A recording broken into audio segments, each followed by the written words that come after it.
All right, thank you all for coming. It's, of course, time for another live event, and we're going to get started here.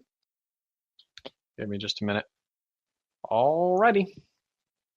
So, we are going to have some kind of big announcements, I guess, this particular live event. We're going to try things a little different from our usual, just ramble on for a few minutes and then answer questions. Going to try to get some value out of there for anybody that likes to write. And, of course, basically put together some of our things that will hopefully help you. Okay. So the biggest, I guess, headliner of today's event is going to be us finally talking a little bit about the collaboration story that we're going to start working on here shortly. So the way this is going to work is we won't be doing this in serial fashion. We're going to be doing this as either a one and done or a 3 parts where each one is completed and then essentially pushed out chapter by chapter. So of course it's not going to be like, hey, here's the whole story in one sitting, but I just mean we're not going to release the first chapter until we're done writing either a part or, in the other case, the full thing. So I guess today we will basically do the title and a little synopsis. And so now you will be able to think and imagine things and know kind of what we're talking about when Crystal and I secretly giggle and look at Nalu and she winks at us. What? Okay. Okie dokie. So, the title. That's the first thing. Okay. So the title of the story is going to be Beyond the Veil. And what we're going to be doing is it's going to be somewhat of an adventure story, as well as, I guess it's really going to be more adventure than slice of life, to be sure. And it is going to take place in Saddle Arabia, and it is not about ponies. It's about Saddle Arabian horses. So yes, it will be within, of course, the Quill and Blade universe. However, it is not going to take place in any part of Equestria that we've seen. And of course, there will literally be different characters, new characters, and a new protagonist. And the new protagonist's name is Aisha, and she is a horse. Shocking. And basically, we're going to discover kind of how that culture is very different. I'm pulling up her full name. Just give me 1 second. Now, from a writing perspective, what's going to be occurring is Crystal and I will 100%, we collaborate on everything, but this one is going to be quite literally joint written and will pretty much involve our second story slot each for a little while. So that's the current plan, and we're going to do some of these things a little out of order. So with the end of Velveteen Mask coming up, and I'll let Crystal talk about that in a minute, and the end of Sunny's Days coming up, we won't be filling in those slots for a little while. She might do a few things off and on, and I've got a plan as well that I'll talk about in a second. But in general, trials won't be going to more than once a week because I think we're getting a better product.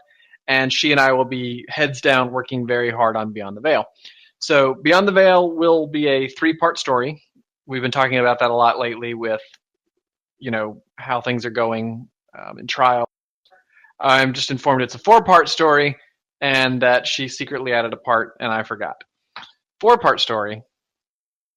And again, we might start launching, once the first part's completed, we may start putting out chapters, but there is a high possibility that we may not do any of it until we're done. It just depends on the pace, but it's also going to be a fairly long story. I mean, this isn't going to be a, 60,000 words knockoff and whatnot. It'll be a full on, probably to the length of a memoir's story. Not a wishes, but that's where we'll be at.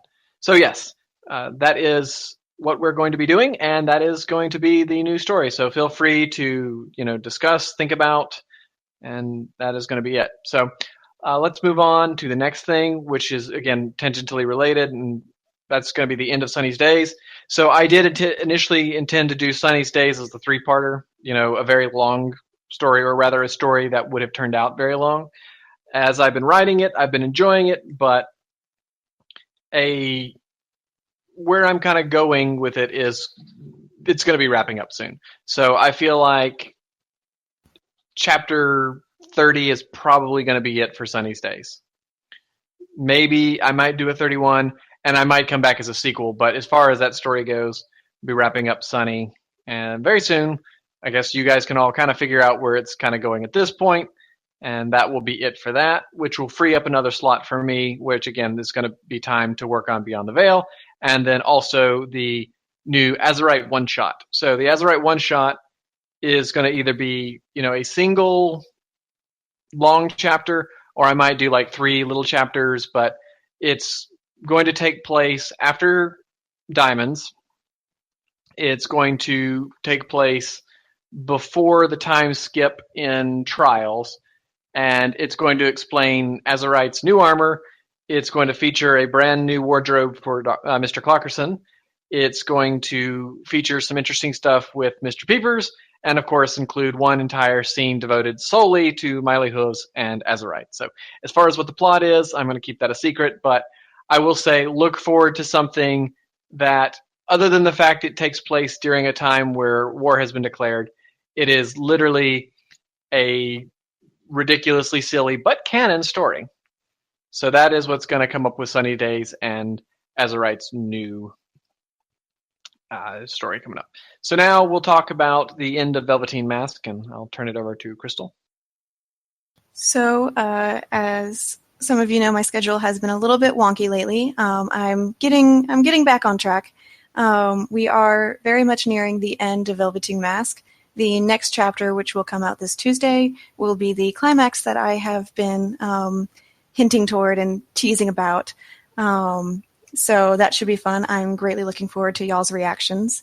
Then after that will be 2 chapters of closeout and then kind of an epilogue. And then I've got kind of an idea for a bonus chapter, but that's going to be a while out maybe. So we are almost done with the Velveteen Mask, which is really exciting for me because there have been a lot of theories going around, which has been thoroughly enjoyed to see how everyone has been wanting it to end and hoping it will end. And all I can say is that I really hope that everyone enjoys how things fall out, or at least doesn't hate me. Fair enough. So let's see what I want to do next. Let's see, the workshop's going to take a little while. So let's talk about new plan. So again, just so it's clear, the new plan is Trials will remain once a week on Mondays. Sunny will wrap up. And then there's an entirely possibility that for a while I will be writing chapters for the Wednesday, but they won't be released for a while. But that's kind of been my schedule. Now, I don't know what Crystal's planning for her new schedule. I'm still not 100% certain because I am very much ready to get started on the reboot for Horsey Story, but I'm also very much ready to get working on Veil. So I'm a little bit torn in a whole bunch of different directions, and of course there's Lovey going on.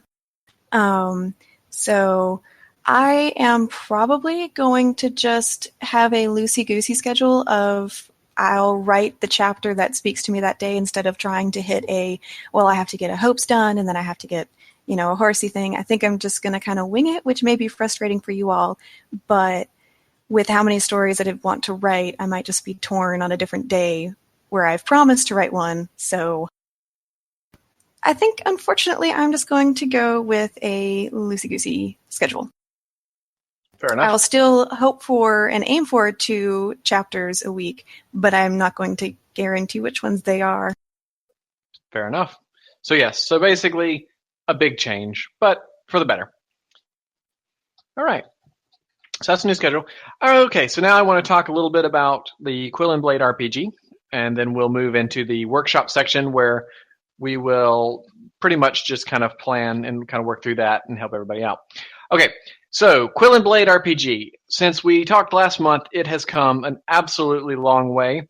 We've added a ton of features, and it was one of those moments where, I don't like to pat myself on the back too much, but I was sitting with Crystal the other day and I was like, this is kind of impressive for a text-based game and what it can do and what it will do. And I just dropped something, sorry. So now we are doing a soft live today, which means we weren't really ready to launch today just due to some unforeseen bugs and a few extra things that we wanted to do. But what we have added since the last time is, of course, a ton. But the big features that we're pushing for live is, of course, the adventures, which are going to be kind of very, very silly Quill and Blade AU stories told through the RPG. So the first one we're launching is a perfect party for Mr. Peepers, where when Azurite, Sunny, and Soren are out of the house, your protagonist or your character will help Mr. Peepers throw the best party possible. So, a perfect party for Mr. Peepers. We are also looking at the new quest for Red Velvet, where it's going to be the little red that could, and his goal is going to be to restore the kingdom of the Rose Princess. That'll be another one of the mini stories that we're working on. We're also looking at Farrell tries to go visit somebody out of the temple grounds. That is a story. Farrell finds a friend. Farrell finds a friend, exactly. And we're also going to look at runic rockets to the stars as you try to help Runic start a space program. Then we've still got Rosby, and there was a sixth one, and it escapes me at the moment. But basically, yes, there will be a Rosby one, and then there will be a sixth one. I think it's horsey related, but those will be the AU not canon side stories, but that is going to be kind of entertaining.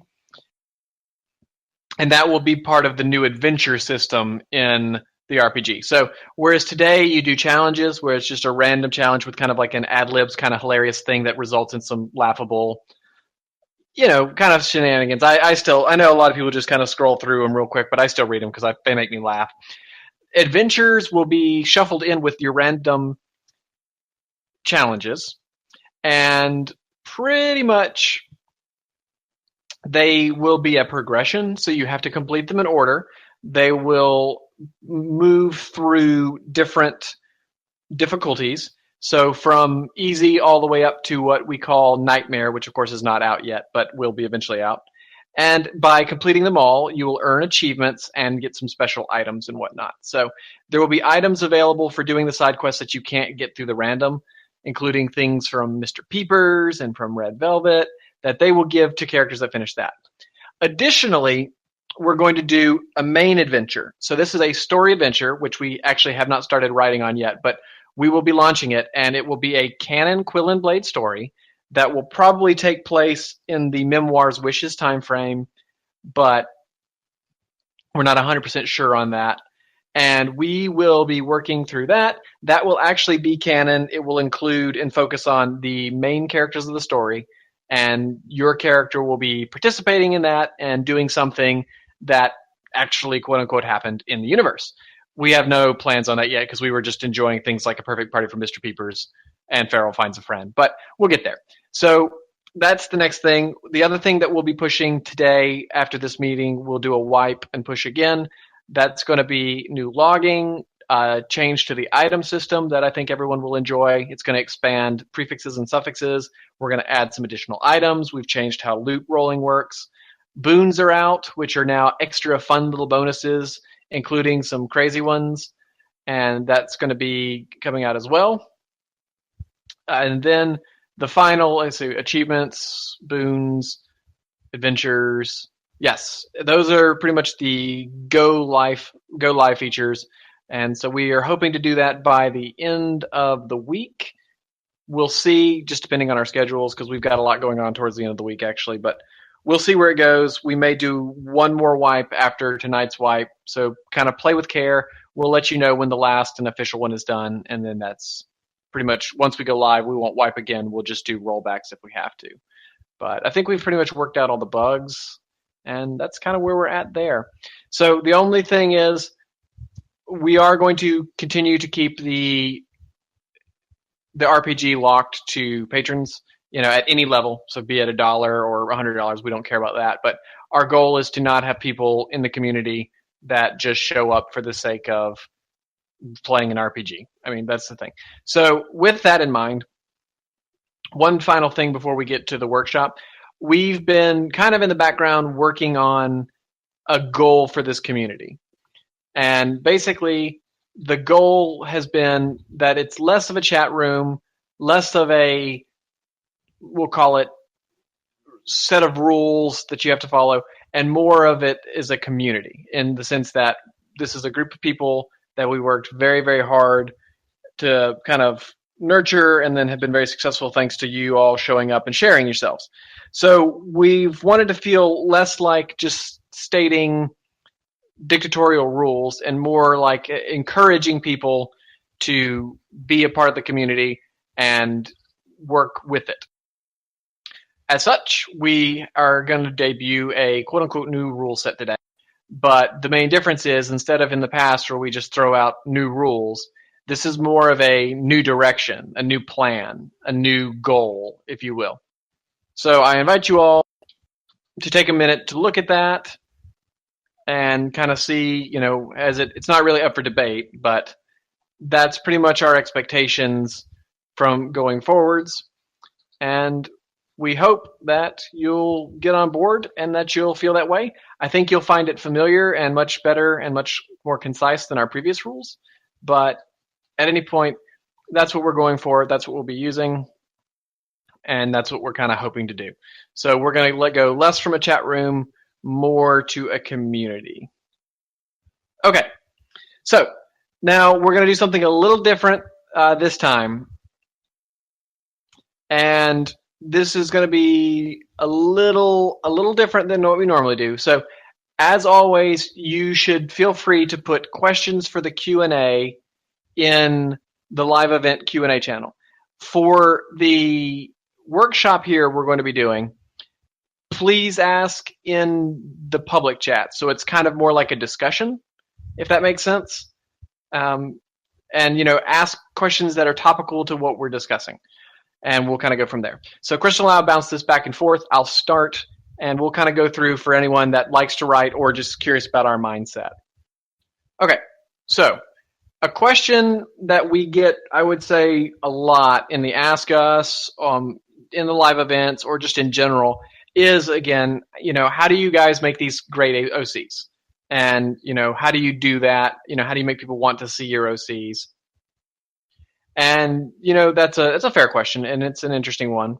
So what we thought was that would be our first workshop is, what do we do with our OCs, and, how can you potentially leverage that? So, okay. So now, when I look at an OC, it depends on how we're discussing. Are we starting a story for a main character, or are we just, putting one in for the sake of a point? So I'm going to start with the perspective of how do I develop a main character, and we'll kind of go from there.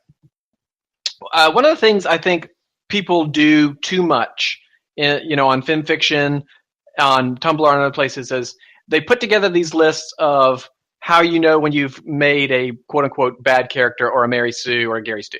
So first of all, I think don't ever let anybody stifle you with that, because they're not an expert. They're not probably a professional writer. And truthfully, my question is if your character passes any and every Gary Sue, Mary whatever Sue checklist, your character is probably boring. So, and I'm sorry if you hold the belief that those are important, but I don't. So the question you have to ask yourself when you start writing any OC is, why would anybody care to read about this person? If your character is perfectly balanced, perfectly dull, perfectly believable, and everything's normal, you're going to have to work hard. There has to be something special about them.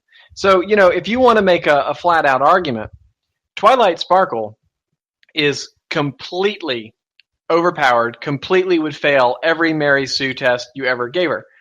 Who cares? She's the main character of the story. That's the whole point.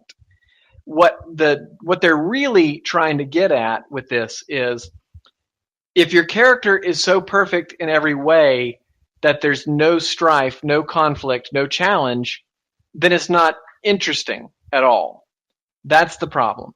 So obviously, what some people might say is, well, my character is a black and red alicorn that has every power of Celestia and Luna, but sometimes she gets depressed. Well, okay, that's tough, right? That's exactly Princess Dark Intent. I mean, where's the strife? Where is the conflict? Where is the interest? So now what I want to do is I want to deconstruct the original Silent Night. And I don't, like this is when I started it, not where he's evolved to. So if we pull back to what originally he was and look at it, what do we have? Why is he interesting? Why at all would I do it? So the original Silent Night, if we look on the pro side, why is he better than some other pony? Well, the first thing is physically he's larger, right? So that's the thing. He's not insanely large, but physically he's larger than the average pony.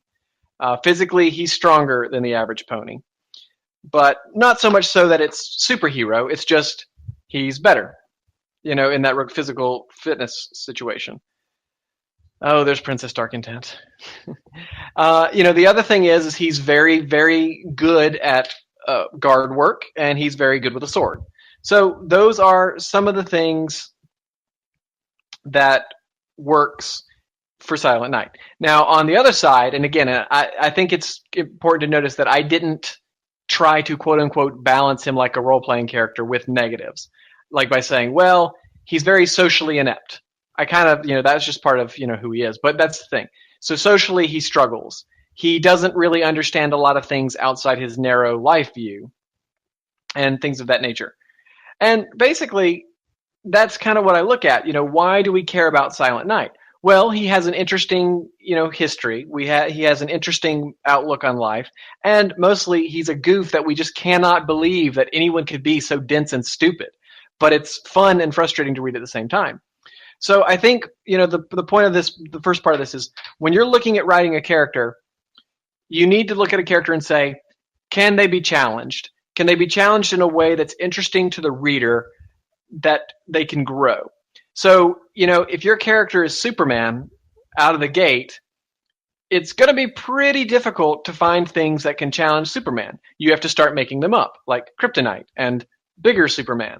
But, all in all, no one's going to want to read a story long term unless you have some really interesting hook about a character that is friends with everyone, knows everything, is super powerful, and perfect. That's the thing. So think about that. So now that's just kind of starting, in my view, and like the basis. So now Crystal will take over a little bit, talk a little bit about it, and then we can kind of move towards other OCs and the actual physical generation of them. So my big thing, and kind of touching on what Ansel was saying of the making your list. Here's their strengths, but here's their balancing weaknesses. And okay, my pros and my bless you, my pros and my cons. Sorry. Okay, so I've got my list of my pros and my cons. She's really, really smart, but she's really antisocial. She's really pretty, but she doesn't think she's pretty. Like making up all these things. I don't do any of that when I make any of these OCs. For me, this is my personal, and I don't know if this helps anyone, but I start as small as I possibly can. So Crystal, she was a helpless romantic who was shy and nervous about her writing, and that's all she was. Hush, F. Then I had Velvet. Velvet's a little bit of an odd case because, as some of you know, she was only supposed to be a very minor character. But when I realized that she was going to be a bigger character, it was, okay, she's a loyal friend who likes to troll and kind of be silly. And that was all she started with. Horsey was fat, and that's all she started with. Oh my gosh, I feel so bad for her. And for me, I let the story and how they interact in the story and how the story interacts with them, that's what determines who they are as a whole, because it's our experiences that make us up as people. So I believe that characters, same way, experiences make the OCs whole. So that's pretty much how I view making OCs. I just start really, really small and then just go through the course of the story, and the story will shape them from there. Which brings on to the next point, and that's growth. So growth is incredibly important for an OC because, again, if you compare Silent Night to when I started, it very much is like Crystal's discussed. Guard pony, no outside interests, nothing else at all. but grew to be more social, grew to have friends, which of course again was one of the main plot of memoirs, was going from not understanding the magic of friendship to understanding the magic of friendship. So when we look at growth, some things I plan. When I look at Silent Night for the memoirs, it was, what do I want Silent Night to grow out of this? Well, I want him to learn about friendship and grow in friendship. I want him to learn a little bit about relationships and learn about relationships, so that the setting was guard stuff, right? The setting is guard stuff, but what was the purpose? The purpose was the magic of friendship. So the story dictated how the character was going to grow, but I didn't have any kind of plan on where to get him there. So as I wrote chapter by chapter, scene by scene, and things sort of made sense and clicked into place, it sort of dictated where he was going to go. And that's kind of how he grew. When I looked at Secrets, the goal for Silent was, okay, where was his growth going to be? And that growth was going to be somewhat in the sense of control and dealing with a darker side and having to overcome it, or not, depending. And that was that for that story. And yes, in Trials is kind of a continuation of that, coming to a head of what's going to happen. So, you have to look at, a character can never be created in a vacuum. And I think that's another easy misstep to make. You basically say, I'm going to make a character, and then I'm going to write a story about them. But the truth of the matter is, for me, and not every writer is going to be the same, and you may get different advice, I can't write a character without also knowing the story I'm going to write. And what do you think about that, Crystal? Oh, absolutely. That, because it's as Posted had brought up a little while back in the chat, the story and the setting is definitely going to dictate the parameters and whatnot of your character. If you're writing a comedy, then that's going to be different than if you're writing a straight-laced romance. The characters in them are probably going to have some differences in how they're developed. Exactly. So growth and what you want to tell in the story is very important. Now, I also would say, if we don't look at main characters, we have taken characters that were supposed to be just kind of background ponies, and they've become very popular. And I would say, so for me, some good examples of that would be, well, the best one, of course, is Velvet, because Velvet was never supposed to be a secondary protagonist in that story, even though basically that's what she turned out to be. But Miley Hooves is a good example of a pony that went from, this was supposed to be my derpy hooves, into basically, she doesn't get a story in her own right, but she's very, very important to people, and very well liked and utilized. So again, Miley started off incredibly small, literally and figuratively, in the sense that I'm like, okay, I want a small little pony, and I want a clumsy little pony. And that was very, very important for me. I just needed a small, clumsy pony. And as I got her in, I start writing, and I'm thinking, okay, what is Miley's goal? Well, it's to show others that she can be just as good as them. It's the overcoming one's own flaws to be just as good as others. And then, of course, Miley got more popular, and more it just sort of made sense to relate her deeper into the story, make her kind of really into Silent Night being his friend, and of course then falling for Runic. And that's kind of where Miley went. But again, all she was a clumsy pony who was little. I mean, that's really all she was. On my end of things, I know I bring her up a lot, but I think we all love her. Horsey is a good example. I mean, Velvet and Horsey are both good examples, but Horsey's the most fun of the fact that she was just a cardboard cutout bully that when, again, it sounds slightly schizophrenic sometimes to say, but I was just writing that chapter forever ago, and I was like, maybe you should cut off on the butter, or lit up on the butter, or whatever. And again, I'm just writing it, and I just saw, she's a little chubby. Oh, that probably actually hurt her feelings. Oh, God, she's crying. Oh, my God, I'm a monster. And so now she's probably my most successful in terms of her life going where she wants it to be character. So good for her. And then there's Velvet, again, similar kind of situation where I wrote what was originally a prologue, and was writing Crystal and Velvet kind of interacting. And when I got to the part where Velvet inadvertently hurt Crystal's feelings and made her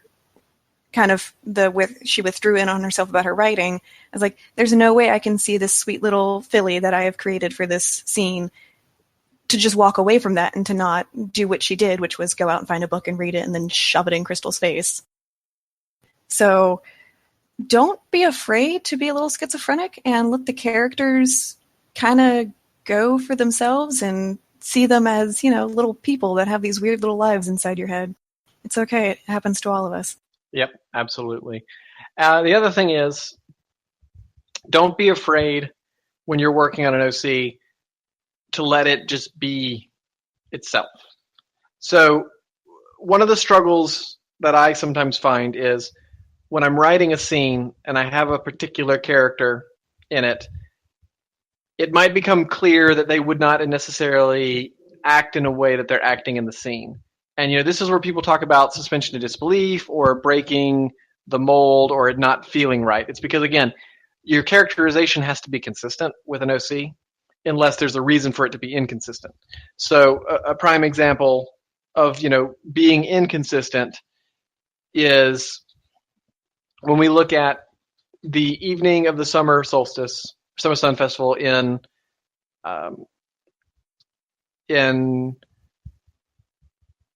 Quill and Blade versus the traditional canon. So when we have the story from Silent Night's perspective, he doesn't really talk much about it, and we don't know anything about it because his role was very basic.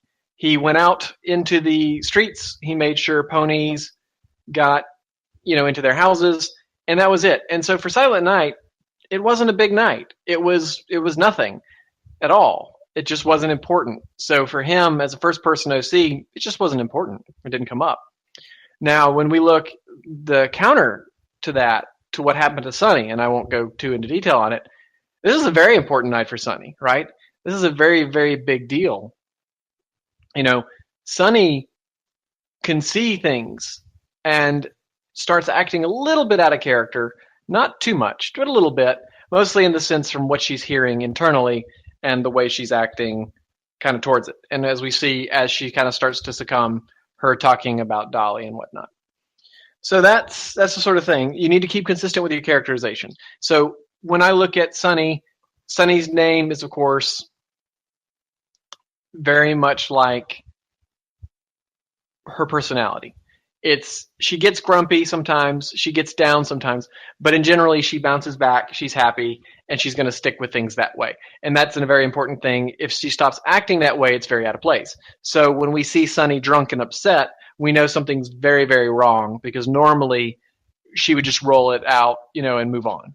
And we don't see, we saw that in Secrets. So that's pretty much what I look for when I kind of write. So being consistent to the OC itself and growing from there.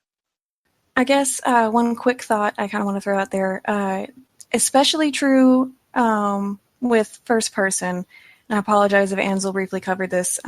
Sometimes I get way too focused on the chat going on. I'm going to go with the excuse that I'm his wife and it's really easy to tune him out. That's a wife's job.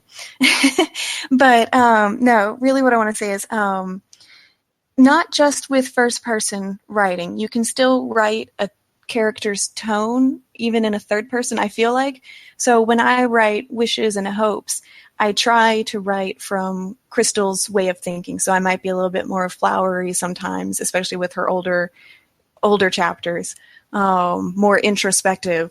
Whereas when I'm writing Velveteen Mask, things are going to be, there's going to be little quips and little, snarks in the narrative. There might be a little bit more kind of short, kind of jarring thoughts like, oh, great, that's going to happen. Whereas, Crystal, her narrative wouldn't have that. Or for anyone who reads the lovey-dovey stuff, reading Lovey's chapters versus Magnate's chapters are hopefully going to feel different, just based on the way that they see the world. So I think that's a really important thing when you're writing OCs is whoever your protagonist is to kind of tailor the language or the way they look at things to them, because that really helps, in my opinion, the reader get a feel for who they are just by reading the narrative itself. And I think you can do that even if it's not first person. If it's first person, then I think you should definitely do it, because that's a super important part of first person to me. Indeed. Okay, so now I want to turn this around before we get to the, just the random Q&A. So do you have, does anyone have thoughts, questions that we'll kind of talk about in public chat here relating to this, things you may want to know? Hopefully that was useful. We look forward to some feedback afterwards about what you think about the particular of this, learning session and what we could do better in the future, do different, or maybe what the next one you want to do next. So specifically to developing OCs, workshopping versus just the random. We will, of course, do the random Q&A where we just answer whatever, but a stack of dead previous versions of characters. Like they didn't work out the way we thought that they would, do you mean? Before they went new directions. Let's see, let me think. All right, let's stop there for just a second. We'll get caught up. All right, so I would say I have definitely, she and I have both had several characters that just went completely different directions. I'm trying to think off the top of my head some that didn't. So I will say what I ended up doing with Shining Armor was not what I initially planned. He wasn't going to be as active, but I really was very happy with how my Shining Armor turned out. I like my Shining Armor. But, I don't keep too much planning on what, didn't work. I don't really, so I can't really say that for sure. Off the top of my head, I can say that I've brought this up before, but Willowy Tempest and Crystal were supposed to be much closer friends than they ended up being. Just because the Willowy Tempest I had envisioned in my head versus the one I started writing, they didn't match. And, I mean, that's perfectly okay. It was just kind of interesting. So that was a fun little self-surprise. It's just like, oh, these two are not going to be as close of friends as I imagined they would be. That's a valid, very good one. So let's see here. How many OCs is too many? There's never too many. It's as many as you need to get the job done. So, I mean, really, I skipped questions. Going back, I got to go back. But no, as many OCs as necessary to get the job done. I mean, we have, Posted can tell you, we have hundreds. And it's just what you got to do to get the job done. Okay, how do you guys go about adding a whole new character into a story that is already developed cast? That's an excellent, very good question, actually. That's very, very difficult to do. So the story has to dictate that, I will say. The biggest thing about it is, for me, I have to have a need, and there's also what's kind of known as cast capacity. I don't know what you want to call it. I'm sure there's a lot of names for it. But there is, in fact, cast capacity. You can only tell a story within a single story about so many characters before people stop giving a damn and start basically going, oh my god, it's a Hodor chapter, go to the next one, or whatever Game of Thrones reference, ha ha ha. The whole point about it is, when I introduce a new character, and so we can look at that, we have Brigadier Lightning Hammer becomes a big character in Trials. So the thing is you've got to introduce him. You've got to kind of make it clear through the story why he's there. And then you have to basically kind of flesh him out again, reintroduce him, and say, why is this character important? What is his function? Why is she, here for this whole thing? And again, that sounds kind of crazy, but that's what you have to do. So really, again, the story's going to dictate that more than anything else. Okay. So yeah, we're going to go with that. You do it very carefully and through the story, through the point of the story. Okay, let's see here. The next one, I think, is Nalu's writing for OCs. What helps you grasp the writing voice of, say, someone else's OC that you intend to include in something you're writing? Oh, that's very tricky. That's a very tough one because we always worry about offending and disappointing. I will tell you how I do it, and Crystal can tell you how she does it, and I'm pretty sure they're really different. So for me, it gets, with anything, it gets a little better each time I do a scene. So the first scene, I would say, like, if you go back and you look at the first scene for almost any character, they're going to be kind of neutral and generic. That's, unless I know of some particular quirk, they're going to be kind of neutral and generic. And I'll try to fit a tone to the scene, but I have to build the scene over the sense of time. So, for instance, when I first started, say, putting in Crystal, I was really worried because I was quote unquote ahead of Crystal in writing, and I didn't want to box her in. But she quickly felt very comfortable and very happy with what I was putting out for Crystal, because again, it's that tone of, okay, for her, I know when she thinks, when she talks, what's motivating her? Well, romance, love, good feelings, writing, that sort of thing. For a character that's cold, especially if it's like a one-off, it's got to be kind of, give me a trait to hang on to. Okay, what is this character like? Well, they like books, and they like kind of being left alone. So then you kind of got to go to tropish, right? It's okay. They like books. They like being left alone. All right, they'll be a little put offish, a little standoffish, whatnot. Put out, and you sort of have to match the tone to what you're given. If you're given nothing, like this is a blue pony and its name is Blue Pony, well, then you just write whatever the hell you feel like it to fit the scene and go from there. That's how I do it. I don't know if that's enough or specific enough to help, but really I would say they end up being initially very bland for the first time and one-dimensional, because I focus very heavily on the one or two special little things I know about them. For me, I try to find out from the owner of the OC what's important to them about the OC, like in as few words as possible.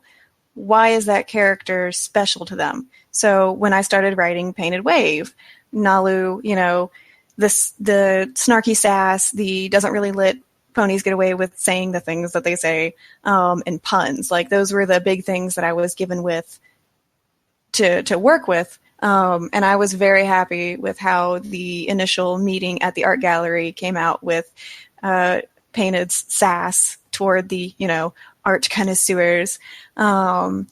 So that's the big thing for me when I write other people's OCs, is I want to know what's important to them and why that character is special to them, and work that in. So for Disusers, Derelict Apathy is very analytical and tries to look at the situation from every point of view and understand all the variables.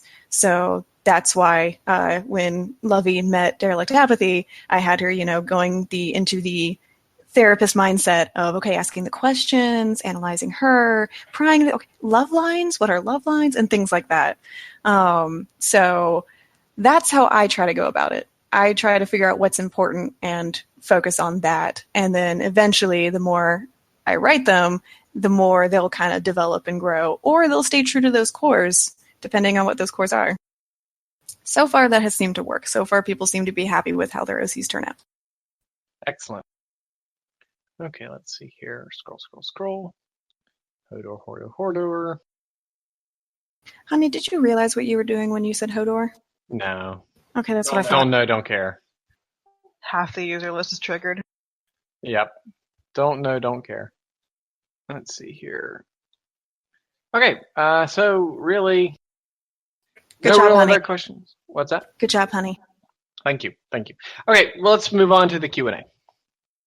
All right, we'll get started with the Q&A. We're going to have a little sip of water and a little nibble of something here, and I will start answering questions. Okay. So, Crystal Nanzel, in the event of zombie apocalypse, the object to your immediate left is your weapon. How screwed are you? Tape gun, probably not good. She's got a laptop. Yeah, I got a laptop. I could beat some face with this thing. Ansel, how are griffins in Equestria treated in the wake of the war? Are they discriminated against by society, or are they still treated with respect? That's an excellent question. So, inherently, when we think of discrimination, ponies aren't very good at discrimination. Now, they do it to some degree, certain ones more than others, but they're not quite as good at discriminating as we are. They're just bad at it. So I would say It's not that they want to discriminate against them, but they are wary of them and possibly a little afraid. But we're going to see some of that stuff from Crystal's perspective, things that are happening back home while Silent Night's gone. Sorry to be chewing, I'm almost done. Okay, Ansel, is a war and trial supposed to represent one of the world wars or the Vietnam War? So it's not meant to represent any specific war. I need to be clear about that. So it draws parallels with World War I the most. That's the one that it parallels the most, in the sense that you have armies that are not prepared for the war that they're about to find themselves engaged in. And I think of any modern war where the plan for war and what actually happened, I don't think anyone was as ill prepared as the armies were for World War I. That just did not go the way that they were planning. And the tactics were so far behind the technology and whatnot. I think that's that's what I'm looking kind of around. But again, it's not World War I. It's not meant to be World War I. Ansel, who would win in a fight between Sunny and Silent? Well, that depends on what kind of fight we're talking about. If we're talking about, say, a sword fight, Silent Knight's going to pretty handily beat Sunny. If we're talking about a hoof-on-hoof fight, Sunny's actually pretty good. Now, she's much faster than he is and a bit sneaky, so that one could kind of go either way. If we're talking a full-on even fight, it's probably going to be tight. Sunny, of course, could just blow him up, and she's very good at that. But if he could avoid her and wear her out quickly, then he could just basically, push her over when she goes to sleep, when she burns out. So it's tricky, and the situations differ. But I think they're both exceptional in their own ways, and could go either way. Of course, current Silent Night would probably lose, I think, and I think we all know why. But that's neither here nor there. All right, Crystal, who would win in a fight between Crystal and Velvet? That is a good question. Crystal likes to think herself very scrappy. However, I think we can all agree that Velvet, with her well-fit physique from ballet and her, she's also scrappy. Let's be real here. I think Velvet would probably win the fight. A couple ballet moves right to the face. Exactly, literally dancing circles around her. Ballet moves to the face. Ouch. Okay, let's see here. Crystal and Ansel, where are we? How often is reality questioned by the two of you? For me, not often. At this point, I'm old, and reality is what it is. I don't really question reality. I don't always like it, but I don't question it. This would be hilarious if it were an actual thing. How often does Roz Kitty jump on your desk and curl on the keyboard, making what you're typing just 50 lines of one letter? So if you mean the actual Rosby Ways is a human being. So if he were to jump on her desk and curl up on her keyboard, that would be hilarious. All right, Crystal and Ansel, what advice would you give to people submitting OCs to the character roster to make them easier for you to use as possible? Ooh, another excellent question. You want to start with that one? I can indeed. The advice I would give is, and this is going to sound really rude, and I do not mean it that way, but as little of your headcanon as possible. That sounds really rude, and it's not that we don't care about your headcanon. It's just really hard when you've got our established, our future, our present, and then you try to insert someone else's. So keep it to the minimum if that doesn't sound rude. Not the minimum. Minimum does sound rude. Keep it to the things that are important to you. So if, their backstory is really, really important, sum it up, because it's really hard if you try to imagine that you are telling me about someone that I'm about to go have a blind date with, telling me that they grew up on a farm and while they were there, they raised a whole bunch of chickens, but one time the chickens got out and they had to go tracking down the chickens. Probably not going to be the most useful information on this blind date, so maybe leave that out, maybe. Yep, and I'll second that and be a little bit ruder. I actually do not care about your headcanon at all when it comes to submitting OCs. It's counterproductive. So when we get these long diatribes about how they fought in a war that didn't happen in Quill and Blade, or how they were a member of a Royal Guard unit that doesn't exist in Quill and Blade, or use some sort of magic, or knew this alicorn. I don't care. And I know that sounds horrible, but I'm meaner than Crystal. And it's not that I'm not interested. Believe me, I am. But I'm interested in your story. So the thing that some people forget is they get so excited about their character and their history, they forget that they're a guest, right? This character is a guest in someone else's house. Just like I wouldn't be like, well, Silent Night's this, and that in your story. So for me, it's their motivations. What makes them the pony they are today? What do they like? What do they not like? That sort of thing. But and again, knowing a character's ambition in life helps me out a lot. It helps me kind of peg them. But again, I will second that. Like, your headcanon that doesn't relate to actual Quill and Blade lore, it's just useless. Let's see. Crystal, are you now thinking of food fight? Why would you do this to me? I thought we were friends. Let's see. Crystal and Ansel, aside from Horsey, Velvet, Miley, and Red, are there any characters that you were surprised at how attached people got to them? Let's see. Some of my dark horse, Farrell, I wanted Farrell to be popular because I really like Farrell, and she ended up being very popular, so I was glad about that. People seem to care about the Knox twins a little more than I thought they would, and that's for me. I think people like Mr. Peepers, but I want people to like Mr. Peepers. Do you have anybody else in that boat there, honey? Well, I think the boat is how you got attached to them, not to how others got attached to them, honey. You're on the wrong boat. Oh. Okay. I see that. Let's see. So characters that I ended up liking more than I thought I would.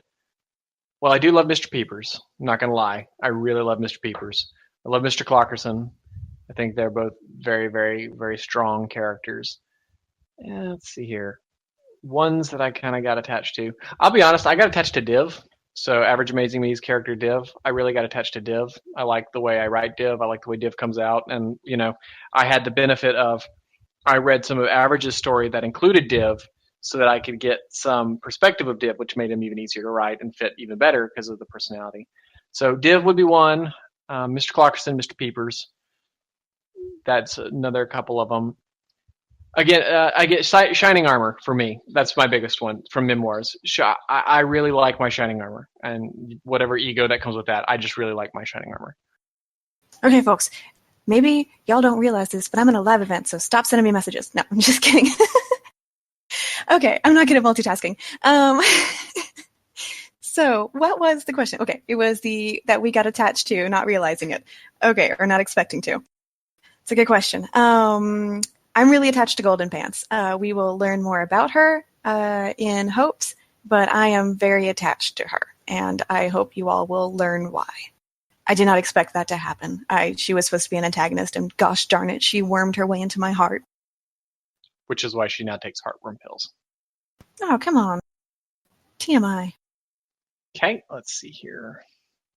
And so, Crystal, what was your original expectations of success as a fan fiction author, and how do they relate to your current success?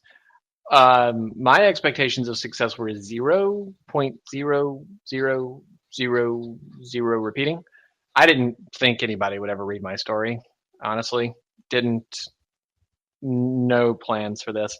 Again, like I said, I've got a couple books, nonfiction and whatnot, that were fairly successful, but I'd never done anything like this. And, I just wanted to tell a story.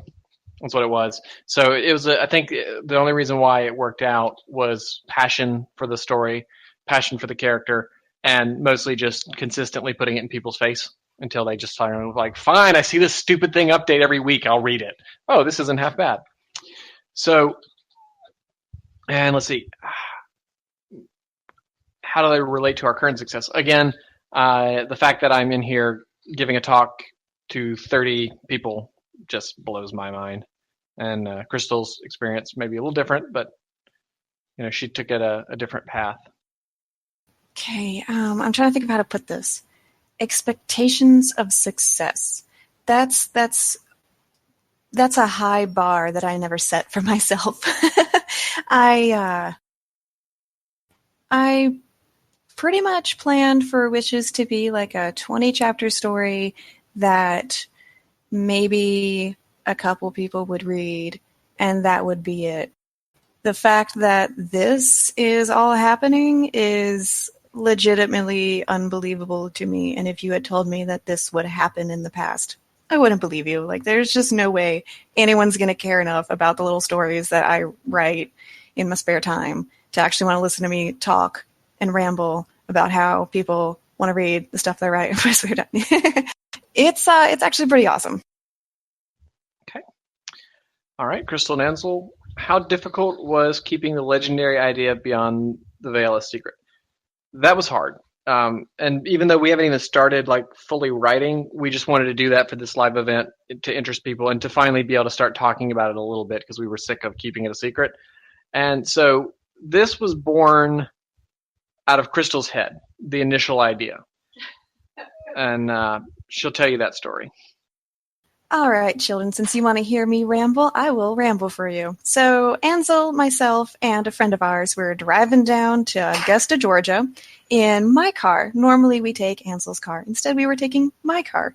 My car is a big lumbering CRV that on the highway kind of rocks a little bit, and it made me so very motion sick that I had to lie down and in the back of the car and just try to think about anything except how horrible I felt. And for some reason, I thought about Saddle Arabia and the story that we are going to be writing. And I was able to fall asleep thinking about it. When I woke up, I was like, wait a second, that was a good idea. And that is how the story was born, out of nausea. Jazz hands. And of course, we couldn't keep the idea fully secret, so she brought in Rosby, had a lot of conversations with Rosby about it, and he's actually been part of the planning. Painted's been in on it. So we've had a lot to do it, and it's kind of grown and how we'd fit it in the universe and the planning. So one of the things I really like about it is that it's a planned story instead of a serial. And not that our serials aren't fine, it's just that they don't always go the way we plan. So I'm very pleased with that. Let's see here. Ansel, how will the culture of Saudi Arabia be created? Will the audience collaborators add minor stuff? I have some ideas about Saudi Arabia. Let's see. To put this politely, no, we will not be consulting with our audience at all. Again, this comes down to the same thing with the before. The audience can't know the story we're trying to tell, and we can't say everything that comes in, this or that, yes, this or that, no, why, yes, why, no, because it would ruin the story. So there'll be no collaboration outside of the core Quill and Blade group, and that will just be that. Also, the other thing is the story is already laid out, and it's at this point it's just a matter of writing, doing the first draft. The culture will be based on what we have in mind. It's going to be wildly different than ponies because it's meant to be wildly different than ponies. It is going to have some Arabian influence, but it isn't going to have any Islamic influence. So if you want to have an idea, I'd say the best loose would be, and again, it's not based on, would be Lawrence of Arabia. So there, that is that. Stahl, whose account will Beyond the Veil be posted on? Probably Crystal's. She originated the idea, so I think it will be Crystal's. Let's see. Crystal, is Frank actually an imaginary hot dog? I can neither confirm nor deny anything about Frank because that would be spoilers for Hopes. And also, ponies don't eat hot dogs. Okay, Ansel and Crystal, who is the hardest character for you to write? Let's see here. For me, the hardest character for me to write, or was for me to write, was Steel Wings, because he was meant to be meaner and nastier than he was, but I felt bad for him, so I didn't write him that way as well as I should have. He'll be meaner in the revamp of Secrets, but I really struggled to make him be as mean and nasty as I intended him to be because I don't write mean and nasty very well, and I don't like it, but which led to him not coming across exactly right. So I struggled with Steel Wings. The hardest character for me to write. Currently, the hardest character for me to write. Sorry, I'm not always good at thinking on my feet. Currently, I am getting better at, but struggling. Oh no, Rosby is like great to write. I just read some comments on some fan fictions and see how rude some people can be, and I'm just like, I got it. I am so Raspberry right now. No, Raspberry's pretty easy to write. I would say I struggle with writing Winterspear right now, if only because over the course of Wishes, I never wrote her very much. So trying to write her as the distinct character that people know her as is currently something that I am growing into, and I think I'm getting there. That's currently my struggle. I struggled in a sense with Painted Wave at the beginning. Oh, you know what? I know who it is. It's going to be oh my gosh, Nolly, you're going to hate me. Verdant Wellspring. Am I pronouncing that right? Spoiler. It's not a spoiler. Okay, fair enough. Just saying, be careful. Okay, he's already appeared. I know. Okay. It's just the struggle with writing him with him in the support group. Just because, again, he's not a character I've written very much, so it's going to take a little bit of back and forth with Nalu to make sure I portray him correctly. Mm-hmm. Anzo, compared to a well-known celebrity, etc., who do you think Azurite would sound the most alike? Oh no, okay, go back to Fine Stall's question. I think I know, in my head, I've got the voice. Oh. Also, why do we spell Griffin? Because I like the look of it better. Let's see. I think Azurite would sound like the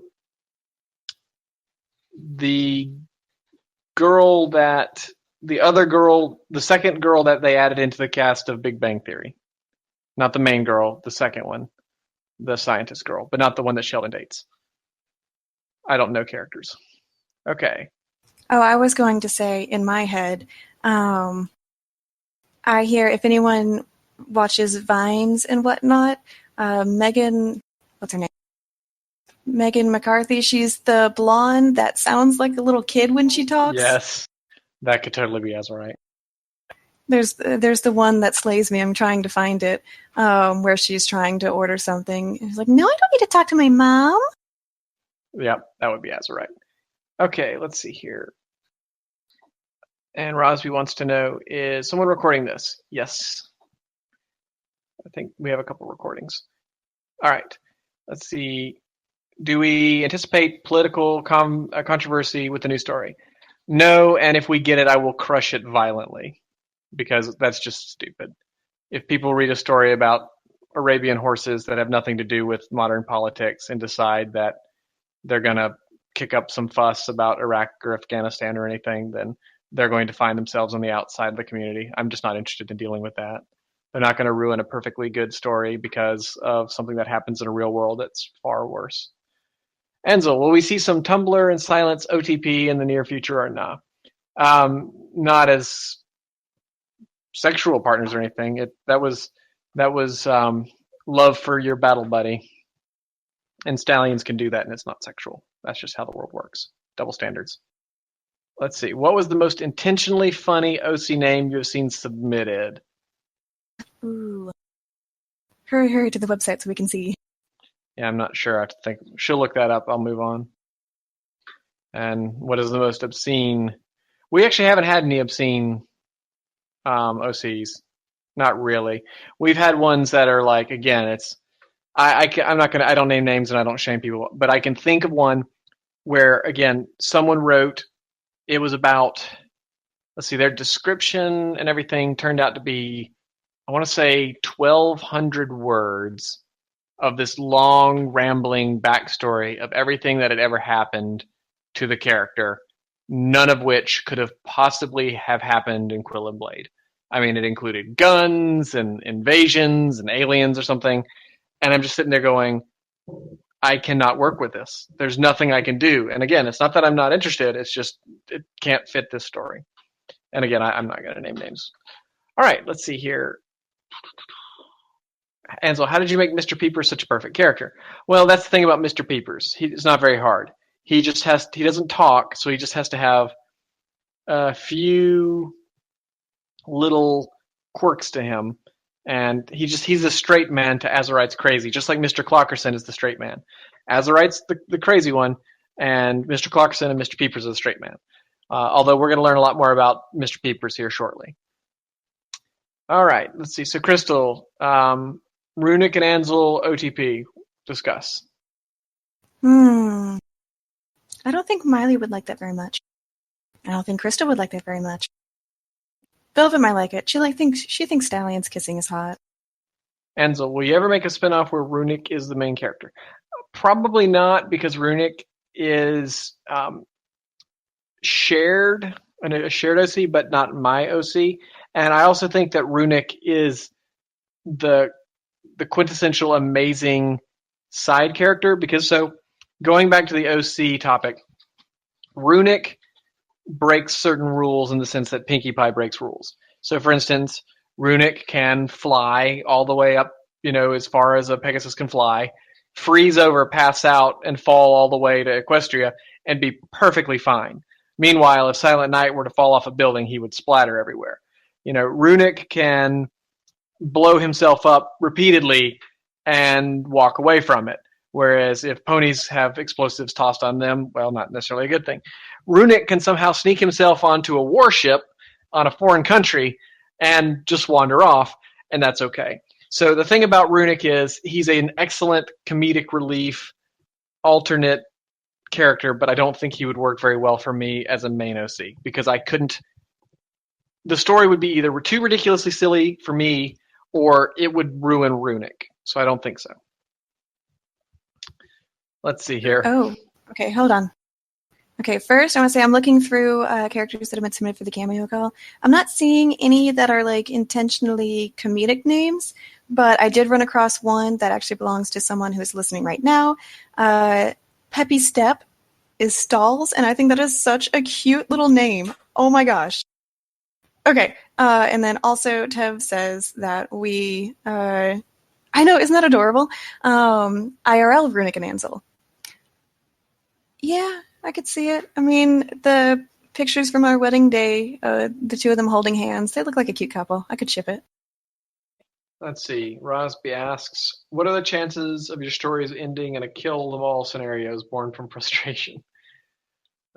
Currently, our frustration level is low, but we'll see. Aw. Let's see. Romy is leaving us. Okay, Romy, thanks for coming out. Take care. We will hopefully see you again. Let's see. Crystal Ansel, whom would you call influences on your writing? So for me, I would say, especially for this particular writing, not all of my writing, it'd be Jim Butcher. That he gave me the first person perspective. Influence on my... I'd have to think about that. Probably watching too many Bollywood movies. That is fair. Let's see. Rosby asks, what's the most fulfilling thing about being an author? And is that better posted? I would say the most fulfilling thing about being an author is just getting to write. Because again, for the most part, I really do write my stories for me. And I'm pretty happy with most of them.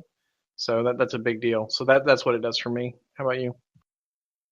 The most fulfilling thing for me, okay, selfishly, would be fan art. That just oh my gosh, it makes my day whenever I get the tiniest little stick figure sketch or anything. When I was writing by myself, over the course of my teenagerhood, I always wanted to write something that someone would like enough to take the time to do fan art. So selfishly, the most fulfilling thing is getting fan art. Selflessly is when someone reaches out to me to say that they feel like writing again, or they feel like starting writing, or that in some way reading my writing has made them want to write. That's selflessly extremely fulfilling. And it's one of the highest compliments I've ever been given. Crystal, will the source code for Azubat and the RPG ever be released under a free license? Maybe. It's not something I've thought about, really, mostly because it's extremely specific. Let's see. Enzel, will the RPG ever have DLC? No. I assume it's in the sense that you mean, will we ever put some piece that we charge for or anything? No. Obviously, you can't download any part of Azubat, but no, we're never going to monetize. It's a complimentary feature of anyone that happens to be a patron, and it's only patron locked so that we just don't have random people coming just to play. So it's just a complimentary feature. No DLC. We'll never charge. We'll never monetize. There'll never be pay to play, anything like that. Let's see. Ansel and Crystal, what would you say is the greatest strength in writing and greatest weakness, meaning the other? So what do I say Crystal's greatest strength? So Crystal writes incredibly good dialogue, and her characterizations are very, very good. Whereas Crystal's very greatest weakness, Crystal struggles very hard to plan anything, and whenever she does plan, it's exciting because she does an excellent job of it. But she struggles with that, and she massively struggles with how to put this. You can just say it. No, I don't. I'm trying to make it in a way that makes sense. I have no problem knocking you. That's no issue for me. I would say attention span, if that makes sense. Like she's got like, again, and that goes to she's terrible at making a plan, and she's terrible at sticking up to a plan when she has a plan. Okay, well that's all fair. I'd say Ansel's greatest strength. Yeah, I'm a little bit squirrel. I am very easily distracted. That's why people need to not message me during live events, because I will get so distracted. And I know I'm going to get like 7 now. Anyway, Ansel's greatest strength is definitely, in my opinion, the overarching plot and planning and adding in these little hooks. And, all of a sudden, that little tiny thing is now this big thing over here. That's what I would say is his greatest strength is, planning the world and planning the universe and planning the plot. I would say his greatest weakness is, and hopefully he won't mind if I say this, would be the descriptions against, as opposed to, like, sometimes it can get dialogue heavy in the sense of the talking heads heavy and not a lot of action happening around the dialogue. I think it works okay, and it works. Okay, it sounds like a negative word. It works fine in the first person, but I think there would be struggles with that in a third person writing. Which is one of the reasons why I don't write third person, because I am terrible at it. Actually, Ansel's the one that came up with the Pizza Pony stuff. That was him. Boom. Let's see. Rosby asks, is there anything you'd love to write but know you never will, be it because you think no one will read it or such? That's a good question. I certainly don't care whether people read what I write or not. I mean, I like that they do. Don't misunderstand me. I really appreciate having readers and commenters. But like, if it's something that I want to write just for me, so again, Secrets was an example of that, where I wanted to try something and that wasn't necessarily the best thing for my audience. And, there was some pushback on that, but I did it anyway because I just felt like that's what I needed to do and what I wanted to do. I don't really currently have anything that I want to write that I'm not for any particular reason, but that's just me. How about you, Crystal? Well, I have lots of little random ideas sometimes that I think I'll run away with, but I have so many other ideas that I am actually currently running away with that I probably will never have the time to write them. There have been moments where I was feeling down about something, and I think, there is a certain venting quality to writing something that is sad. There have been some sad story ideas that I've had that I'll probably not write. One of them was something I actually had started writing at one point that Posted found because nothing ever actually goes away on the internet, even though you want it to, which was a changeling kind of redemption start over scenario, which I kind of like it, but I just will probably never write it. Changeling redemption start over scenario. All right, Crystal, best theory for who Frank is. Best could also be funniest, in my opinion. That wasn't part of the thing, but I'm adding that in there. Oh, there have been some fun theories about who Frank is. Let's see. I'd say my favorite, which I would go with my favorite, would be the best. Well, I'm torn between the theory that he's a griffin because there's like some serious drama there with Willowy Tempest, the pseudo rival of Silent Night, having the cult friend, which is actually a griffin friend. I like that one. I also like that he is a hot dog / carrot dog vendor in like Manhattan or whatever. That one's funny too. I like that one. That one's pretty good from a just purely random perspective. Yeah, like that would come out of nowhere, and yet it would make sense. It'd be fine. Mm-hmm. Let's see here. Did I skip a question? Where did I skip a question? Oh, yep. What is the most comical disagreement you've had in terms of coordinating and writing your stories? I don't know about comical. We've had some pretty bitchy fights, that's for sure. That's the only thing we fight about in our marriage. Actually, it was the sad thing. All the normal stuff is fine, but occasionally we get bitchy if the timeline gets thrown off or somebody sort of does things out of order. Not bad. We've done a much better job recently, but there have been some times like, well, that just ruins my whole rest of this. And I had her mad at me at one point for something. I don't remember what it was. It's all fleeting. But I remember what it was. What was it? It's worked out fine, but originally we had discussed the major event that happens in Trials, which I will not spoil for those who have not read it, but the major event in Trials happening at a later time, giving me more time to set up some things in Hopes, which I can't set those up now the same way I would, but actually, to be fair, the new plan to account for the moving of the timeline is actually better, and I really like it, so sorry. So I would also like to point out to anybody that is not yet married but intends to at one point, do you notice the term that she used, we discussed? That means clearly you already told me this and you've changed your mind and I'm mad about it. But now it worked out, so it's fine. But anytime that they say we discussed, that means you're wrong, just for the record. Absolutely. We absolutely discussed it, which means you are in the wrong here. Exactly. Let's see here. All right. Ansel Crystal, do you find the story planning, story writing of the reader response to the story to be the most enjoyable, rewarding?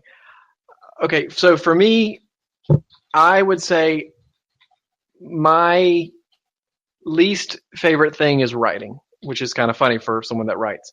I like the planning because, again, for me, the planning is when I do planning, and y'all have to understand this, it's a challenge for me. So again, some people write for something they want to show. Some people write for an audience. I write, again, for me, but I want to take on a challenge. So Secrets, I wanted to take on PTSD. I tried to plan things out. I did the best I could.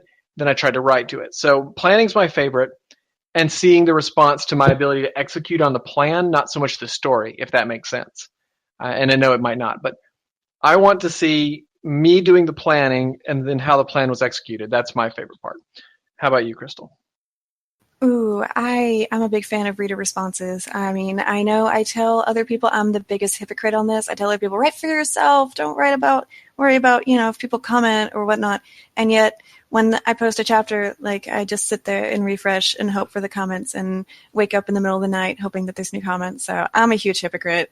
And it's not that I mean to be. If I tell you to write for yourself and to not worry about comments, I do mean it. I would love to be that. I'm hoping that you can be better than me and not want these responses. But I love knowing if the things I put into a chapter get across, or how these things that are important to me, or the recent ending to Hopes, the ending to the recent Hopes chapter, that was actually a little bit of I got an emotional feeling from that. And when other people said that they felt the same way, that it was a wonderful little thing of just, yay, I got that across. I was able to take something from my mind, put that into some arbitrary words, and convey this feeling that I felt. So I love that. Executing on the plan. But you all should absolutely write for yourself and don't write for comments. You should be better than me. Let's see here. And so, Crystal, are there things, genres, etc., that you refuse to write? Yeah, I don't want to write anything gory. I don't want to write anything that's too dark. On the easier side of things, I don't really like writing combat, so to speak. Like, I don't mind doing high level, but I'm really not interested in writing, left kick to the right knee, this, that thing. I'm not good at it, and I'm not interested in it. I'm not interested in reading it either. I don't care. Just, they're fighting. I got it. Fight. And not going to write Clop. Not interested in that. I'm also not going to write Clop. I'm not going to write Clop. I will never write that. But I will own up, if our patron hit $5,000, I would write something dirty. So I've already agreed to that before. I will uphold that. If a whole bunch of people got together and we got $5,000, I will write something dirty. And to be clear, that's not us asking for money. It's literally someone basically said, what would it take? And she threw that out there, and now it's a thing because we try to keep our word. Yes, no, please don't throw money at the Patreon just to make this happen, because it's not going to happen, okay? So please don't throw money at us. Oh my gosh, it's just a joke. Okay, so being serious, y'all stop. I don't want to write gore. I don't want to write grimdark. I don't want to write that kind of stuff. It's just not me. I wouldn't be able to write it well, and I wouldn't enjoy writing it. Yep. Ansel, are hugs counted under unsolicited advances in the new rules? Yes and no. So the new rules, when you understand, are less rules and more community guidelines to be interpreted and understood by the community and enforced by the moderator staff. Hugging someone that doesn't know you, probably unsolicited, but someone you're familiar with, not unsolicited. So kind of like in the real world. Like if I were to just walk into my office on Monday, go over to one of my employees and just hug him, because they're all hims, that would probably be unsolicited and inappropriate. Now, if we've worked together for a while, like when I left my last job, my partner and I absolutely hugged on my last day. Not unsolicited. Perfectly fine. And also that reminds me I need to call him because I haven't talked to him in a while. So yeah. Let's see. Ansel, will we ever learn how Pink Pony wins at cards? Maybe. We might actually learn about how Pink Pony wins at cards. That's kind of an interesting thing. Can we see a short story written by Mango? I believe we saw a little video of that on the other day. So that's out there. And let's see. How many characters back on our main have you based off people you know in real life? For me, none. I don't base characters off of people and make an effort not to. I take traits from people and use them. But there is not a single character that I have based off someone I know in real life. I don't have any characters that are holistically or specifically based on a single person. But I do take bits and pieces from people that I know, and they will be incorporated into the larger whole of the character. But there isn't characters that are, this is, my buddy Jake from State Farm, Okay. Will we ever see an Iridescence Winterspear story? I'm not saying no. It's not on my radar. It's not currently my interest, but I'm not disinterested. I like both of them. I like Winterspear a lot. Iridescence has more or less served her purpose. Not that she's not going to be part of the story, but whereas before she was a secondary main character, now she's a background character because her purpose was served. And that's pretty much, that's maybe a horrible thing to say about a character, but there's not a lot of room for her to grow, and there's not a lot of ways for her to advance the story that's going to be told.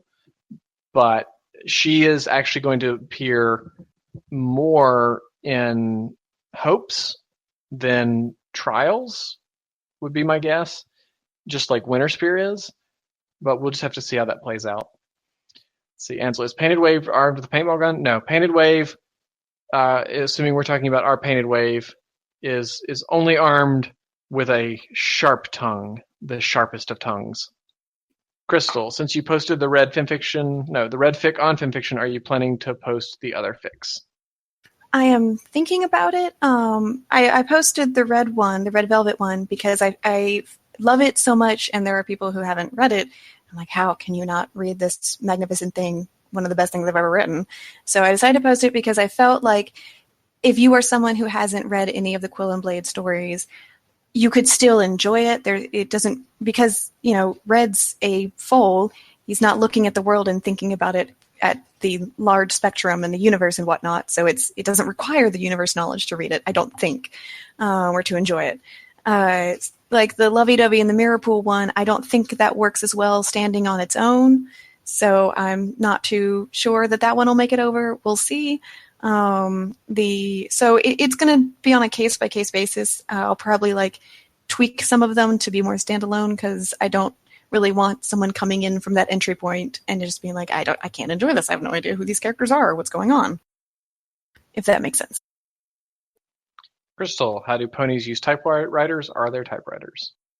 There are typewriters, and I believe they work by magic. In the show, I think we see them as having 2 buttons, so maybe they have this really complicated system where they push them down and angle them to kind of like a rotary phone, that kind of mechanic. So maybe? I don't know.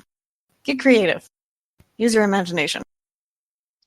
Ansel, have there ever been times in writing that a scene seems a bit too grim or dark for the story, and in a way that you don't want to get rid of it, but for the sake of the story, you feel you need to? Yes, definitely. There was a lot of that in Secrets. There was a lot of that in Memoirs too, which of course doesn't exist, by the way, obviously. But a lot of Memoirs too was way too dark, and there's some of that in Secrets that it got cut or lightened up. But sometimes it makes a lot of sense and it works out well. But again, it's just sort of meh. I try to avoid it and have to work on it. I missed 2 questions. What questions did I miss? We're so good at this. Oh, Crystal, if you had to kill one major character in Quill and Blade, who would it be? Lord have mercy, why would you ask me that? If I had to kill one major character in the Q&B verse, is this like a kill out of vengeance and dislike for them, or is this for like the dramas? Okay, you're typing, so I'm gonna see what you say. Any reason? Okay, any reason. If I was going to kill one major character, I might kill. I'm going through the list in my head. This is just like the hard. I'm so attached to them. Why would you do this? Oh, I know exactly who I would. Oh wait, you said major character. Dang it! I was gonna say Midnight Poem just to make everyone shut up about Midnight Poem, but dang it. Maybe I'd kill one of Crystal's parents, like just for the things left unsaid and the things that would do to Crystal. I don't know. That might be a fun option. I already did it with Stratus. Those are easier characters to kill. I'm less attached to them. Fiddlesticks.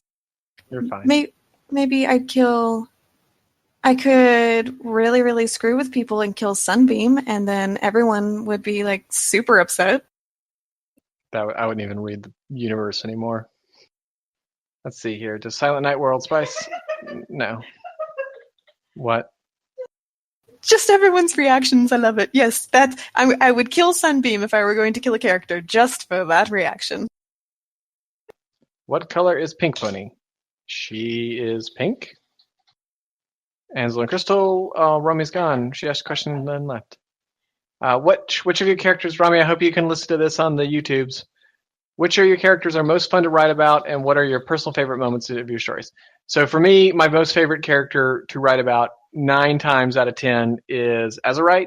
Sometimes it's Sunny, but Azurite's the most fun to write because I can do almost anything with Azurite, and it seems in character because he's such an unhinged little pony.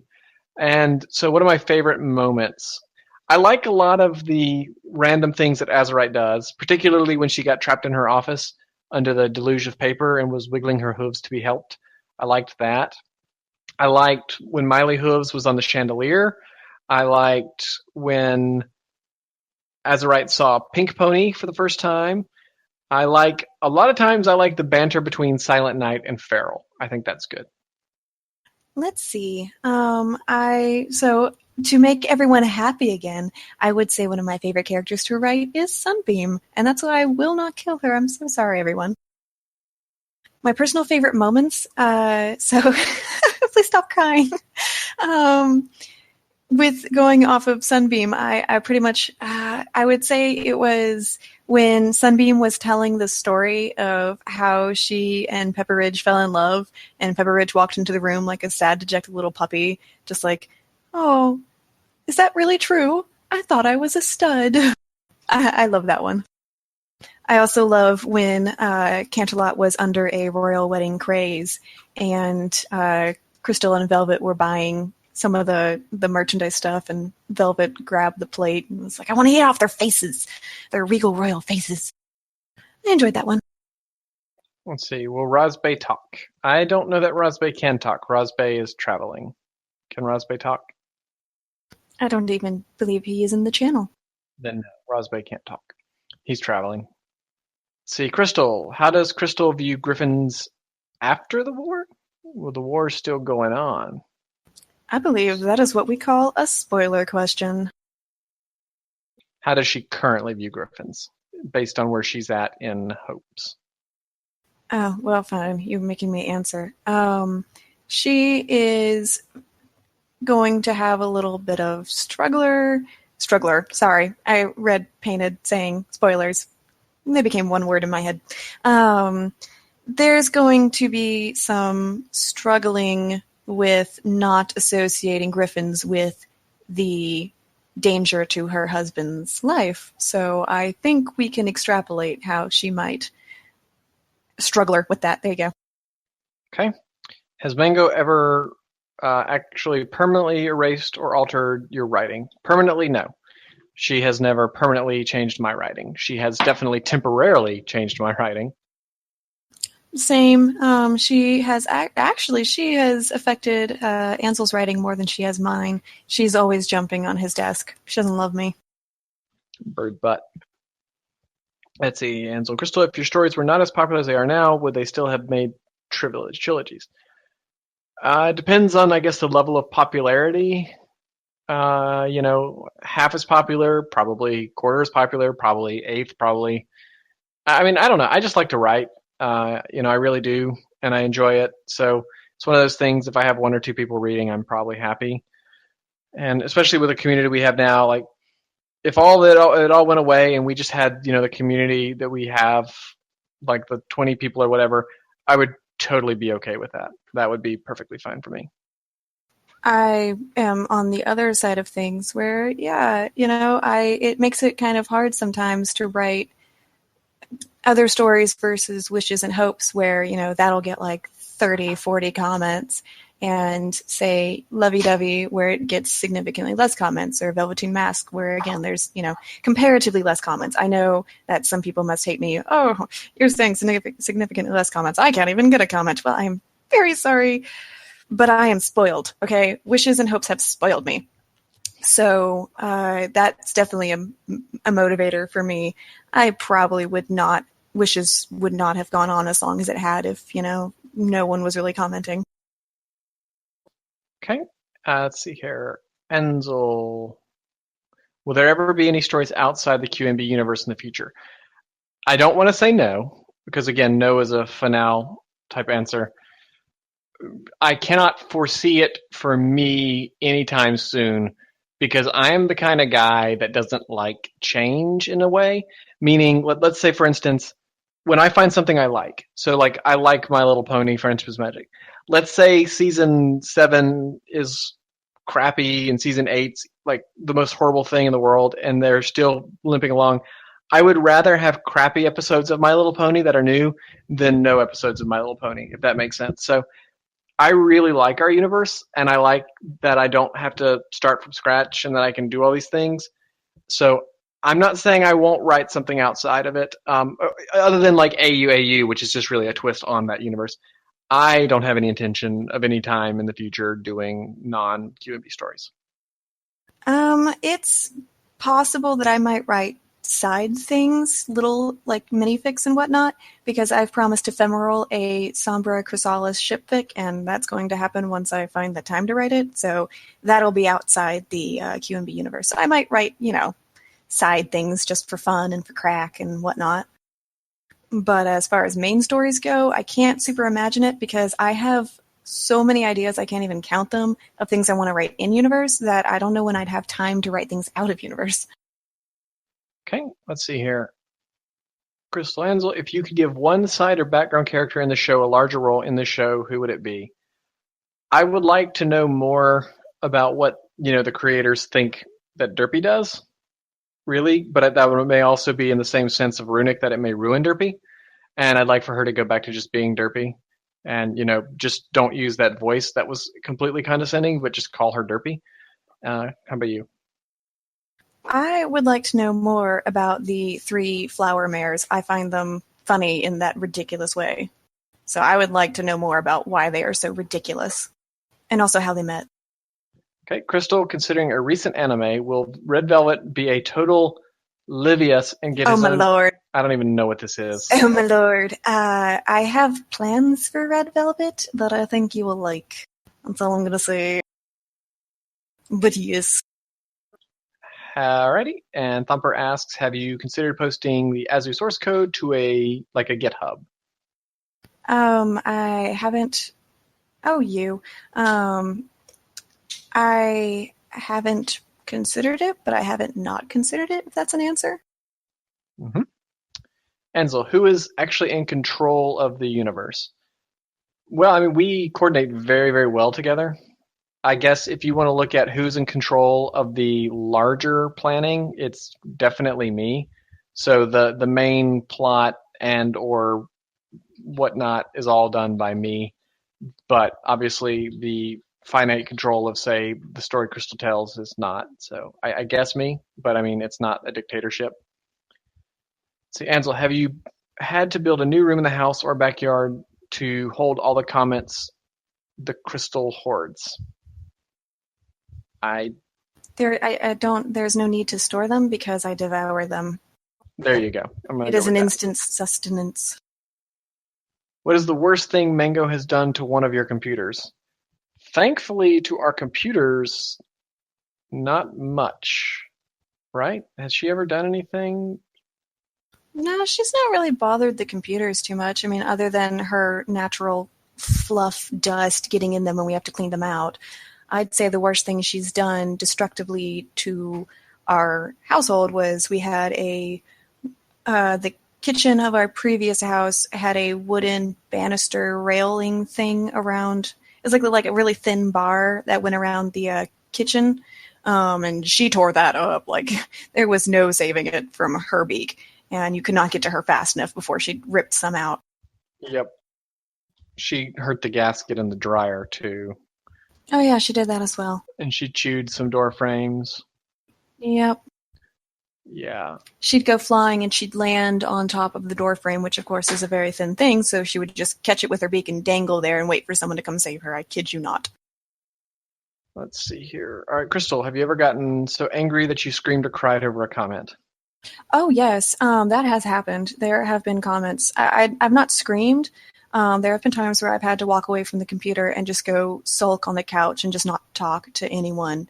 So I guess maybe not yes in the sense that I've not screamed or cried over a comment, but I have definitely gotten upset and physically and emotionally affected by comments in negative ways. Yeah. She has gotten thicker skinned over the course of the last 18 months that we've been doing this, but earlier on, like particular comments could ruin her whole day and potentially the next day. We had to work on that a little bit. So yes, one of the problems that I would have, which, looking back on it, this reasoning doesn't make sense, but the response I would give Ansel, so I'd get upset over a comment that was, or a private message or whatever that was, not always the nicest. And I would, I'd get upset and I'd be working through how would I change it and how can I fix this? And Ansel would ask me, why do you need to fix it? What's wrong with it?